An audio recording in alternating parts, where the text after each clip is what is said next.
కి స్వాగతం. నెల్లూరు నగరంలోని సెవలేషన్ ఆర్మీ హాల్లో ఎస్డిపిఐ ఆంధ్రప్రదేశ్ రాష్ట్ర ప్రతినిధి మండల సమావేశం జరిగింది.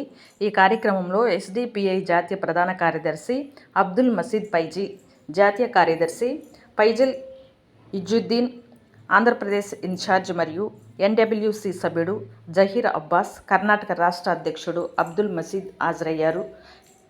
ఇంటర్నల్ ఎన్నిక ప్రక్రియ ముగిసిన అనంతరము ఎస్డిపిఐ జాతీయ ప్రధాన కార్యదర్శి అబ్దుల్ మసీద్ పైజీ సాహెబ్ నూతన రాష్ట్ర కమిటీ ఎన్నుకొన్నారు. ఎస్డిపిఐ రాష్ట్ర అధ్యక్షులుగా అబ్దుల్ ఖాన్, రాష్ట్ర ప్రధాన కార్యదర్శిగా అన్వర్ బాషాను ఎన్నుకొన్నారు.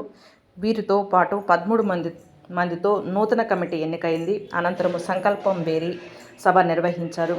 సందర్భంగా మీడియాతో మాట్లాడుతూ ఎన్నికైన నూతన కమిటీ 3 సంవత్సరాల పాటు పనిచేస్తుందన్నారు. రాష్ట్రంలో ప్రజాస్వామ్యం విలువలు కాపాడేందుకు కృషి చేస్తామన్నారు. ఈ కార్యక్రమంలో ఎస్డిపిఐ సభ్యులు పాల్గొన్నారు. ఆంధ్రప్రదేశ్ రాష్ట్ర ప్రధాన కార్యదర్శి మొహమ్మద్ అలీ మాట్లాడుతున్నారు. ఈరోజు అనగా ఫిబ్రవరి 2వ తేదీ ఎస్డిపిఐ పార్టీ ఆధ్వర్యంలో స్టేట్ రిప్రజెంటేటివ్ కౌన్సిల్ ఇక్కడ సమావేశం జరిగింది. ఈ సమావేశం యొక్క ఉద్దేశం ఏదైతే ఎస్డిపిఐ పార్టీ ఒక డెమోక్రటిక్ సిస్టంతో ఎన్నిక ద్వారా ప్రతి 3 సంవత్సరాలకు ఒకసారి కొత్త లీడర్షిప్ని ఎన్నుకోవడం జరుగుతుంది. ఆ యొక్క ఎన్నిక ప్రక్రియ ఈరోజు పూర్తయినది. దానిలో కొత్తగా నాయకులు కూడా ఎన్నుకోవడం జరిగింది. దానిలో ప్రధాన కార్యదర్శిగా నేను మొహమ్మద్ గని ఎన్నుకోవడం జరిగింది. మరియు రాష్ట్ర ప్రధాన అధ్యక్షులుగా రాష్ట్ర అధ్యక్షులు అబ్దుల్లా ఖాన్ గారు మాట్లాడారు, అతను ఎన్నిక జరిగింది. ఆ విధంగా 13 మంది సభ్యులతో ఒక కమిటీని ఏర్పడడం జరిగింది. ఇది దాని తర్వాత ఒక బహిరంగ సభ ద్వారా ఇక్కడ ఉన్నటువంటి ప్రజలందరి నెల్లూరులో ఒక అవేర్నెస్ ప్రోగ్రాం చేయడానికి ఏదైతే నవ సంకల్ప బేరీ అనే పేరుతో ఈరోజు ఉన్నటువంటి ద్వేషపూరిత రాజకీయాలను ఓడిద్దాం, ప్రజా రాజకీయాలను గెలిపిద్దాం అనే నినాదంతో ఈరోజు ఆ నెల్లూరు ప్రజలను ఇక్కడ సమకూర్చడం జరిగింది. ఏదైతే ఈరోజు దేశంలో జరుగుతున్నటువంటి ఆ పొలిటికల్ పార్టీలు తమ స్వలాభం కోసం చేస్తున్నటువంటి రాజకీయంగా ఏదైతే తమ లబ్ధి పొందడానికి చేస్తున్నారో దానికి వ్యతిరేకంగా ప్రజాస్వామ్యబద్ధంగా ప్రజల కోసం పాటుపడే విధంగా ఈరోజు ఎస్డిపిఐ ముందుకు వచ్చింది. ఎస్డిపిఐ పార్టీ కేవలం నాన్ కమ్యూనల్, నాన్ కరప్షన్ పేరుతో ప్రతి ఒక్కరికి సమాన న్యాయాన్ని, సమాన రక్షణని కల్పించే విధంగా ఎస్డిపిఐ నిరంతరం పోరాటం చేస్తుంది.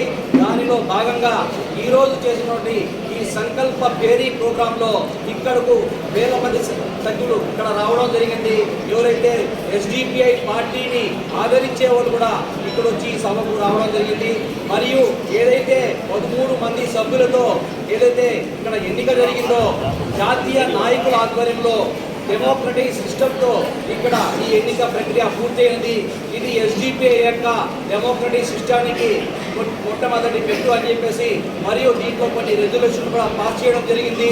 ఈ విధంగా ఇక్కడ ఉన్నటువంటి స్వరాజకీయాలకు వ్యతిరేకంగా ప్రజలతో మమేకమై ప్రజలకు అభివృద్ధి చెందే విధంగా ఈ రాజకీయాన్ని ప్రజలందరికీ సమాన న్యాయాన్ని కల్పించే విధంగా ఎస్డిపిఐ నెల్లూరులో దేశవ్యాప్తంగా మరియు రాష్ట్ర వ్యాప్తంగా పటిష్టంగా బలోపేతం చేయడానికి ముందుకెళ్తారని చెప్పేసి దీనికి ప్రతి ఒక్కరూ సెక్యులర్ వాదులు ఈ దేశ సంరక్షణను కాపాడడానికి ఈరోజు జరుగుతున్నటువంటి కుతంత్ర రాజకీయాలకు వ్యతిరేకంగా ప్రజలను విచ్ఛిన్నం చేసే విధంగా చేస్తున్నటువంటి రాజకీయాలకు వ్యతిరేకంగా సమిష్టిగా ప్రజాస్వామ్యాన్ని కల్పించి ప్రతి ఒక్కరిని కలుపుకొని ప్రజాస్వామ్యబద్ధంగా ముందుకెళ్లాలని చెప్పి ఈ సందర్భంగా తెలియజేసుకుంటూ ఏదైతే కొత్తగా ఎన్నిక చేయబడినటువంటి ఈ కమిటీ వచ్చే 3 సంవత్సరాల దాకా కొనసాగుతుందని చెప్పేసి మరియు ఇక్కడ ఉన్నటువంటి రాజకీయాలను సరైన గాడిలో పెట్టడానికి తమ వంతు కృషి చేసేదని ఈ సందర్భంగా తెలియజేసుకుంటున్నాం.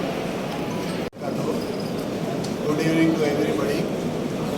आज 2 फरवरी 2025 Social Democratic Party of India आने वाले 3 साल के टर्म के लिए स्टेट कमेटी का आज इलेक्शन हुआ है. इस इलेक्शन को चलाने के लिए नेशनल जनरल सेक्रेटरी एसडीपीआई मजीद फैजी, नेशनल सेक्रेटरी फैसल इजुद्दीन और स्टेट इंचार्ज जहीर अब्बास साहब की ऑब्जर्वेशन में आज का इलेक्शन हुआ है. इस इलेक्शन में मुझे मैं करनूल से ताल्लुक़ रखता हूँ। मेरा नाम अब्दुल्ला खान है। मुझे स्टेट प्रेसिडेंट के जैसा आज हमारा हाउस इलेक्ट करा है। आज के इस प्रोग्राम में सारे आंध्र प्रदेश से अलग अलग डिस्ट्रिक्टों से डिस्ट्रिक्ट प्रेसिडेंट, जनरल सेक्रेटरी और असेंबली प्रेसिडेंट, जनरल सेक्रेटरी यहाँ पर मौजूद रहे। हम लोग यहाँ पर करीब 6 रेजोल्यूशंस को भी पास करे हैं। वो रेजोल्यूशंस में से एक major issue Muslim community related है, वो है Waqf amendment bill. Waqf amendment bill जो बजट के आखिरी सेशन में प्रेजेंट होने का चांसेस है पार्लियामेंट में, वो प्रेजेंट होने से पहले हम एक भारी बहिरंगा सभा, प्रोटेस्ट बहिरंगा सभा नंदयाल सिटी में हम लोग करने जा रहे हैं। इसी तरह दूसरे रेजोल्यूशंस जिसमें प्राइस हाइक इलेक्ट्रिसिटी चार्जेस और EHS एंड आरोग्यश्री प्रॉम्प्टली वो नहीं चल रहा है सारे हॉस्पिटल्स में, उसका एक रेजोल्यूशन पास करे हैं। और विशाखापट्टनम स्टील प्लांट को प्रोटेक्ट करना है, इसका एक रेजोल्यूशन पास करे हैं। और विदेशी विद्या दीवेना जो अब्रॉड एजुकेशन का जो स्कीम है उसे भी स्टार्ट करना है। और जो चंद्रबाबू नायडू सुपर 6 बोलकर बोले हैं, आज तक 8 मंथ से ज़्यादा उनका आकर पीरियड हो रहा है। ये 8 मंथ्स में अभी सुपर 6 अमल में नहीं आया है। ये सुपर 6 की एक स्कीम को पब्लिक तक लाने के लिए SDPI आने वाले दिनों में पूरा चैलेंजेस के साथ पब्लिक तक ये पूरे सुपर 6 को लेकर जाएगी और यहाँ की TDP के फेल्यूर को हम रखेंगे। और दूसरी चीज़ वक्फ अमेंडमेंट बिल अगर लोकसभा में पास होना है तो 2 लोग अगर सपोर्ट हटा दिए तो वो बिल पास नहीं होती। उसमें से मेजर रोल है नारा चंद्रबाबू नायडू आंध्र प्रदेश का। अगर चंद्रबाबू नायडू साहब वक्फ अमेंडमेंट बिल को पार्लियामेंट में अगर सपोर्ट करेंगे तो SDPI गली गली जाकर सारे आंध्र प्रदेश में जितने भी मुस्लिम वोट्स हैं, आने वाले इलेक्शन में एक वोट SDPI की जानिब से हम लोग अवेयरनेस लाएंगे। एक वोट TDP को नहीं पड़ेगा 2029 के इलेक्शन में और आने वाले कारपोरेशन के इलेक्शन में, म्यूनसिपलिटी के इलेक्शन में SDPI की जानिब से ये कोशिश रहेगी, अगर चंद्रबाबू नायडू वक्फ अमेंडमेंट बिल को सपोर्ट करते हैं तो हम लोग एक वोट TDP को जाने के लिए हम कोशिश करेंगे। एक वोट भी नहीं पड़ना उनको, ऐसा हम लोग कोशिश करेंगे। यही आज का हमारा चंद रेजोल्यूशंस थे और हमारी 13 मेंबर्स की एक स्टेट कमेटी आज इलेक्ट हुई है। अब से 3 इयर्स तक ये स्टेट कमेटी काम करेगी। सलाम।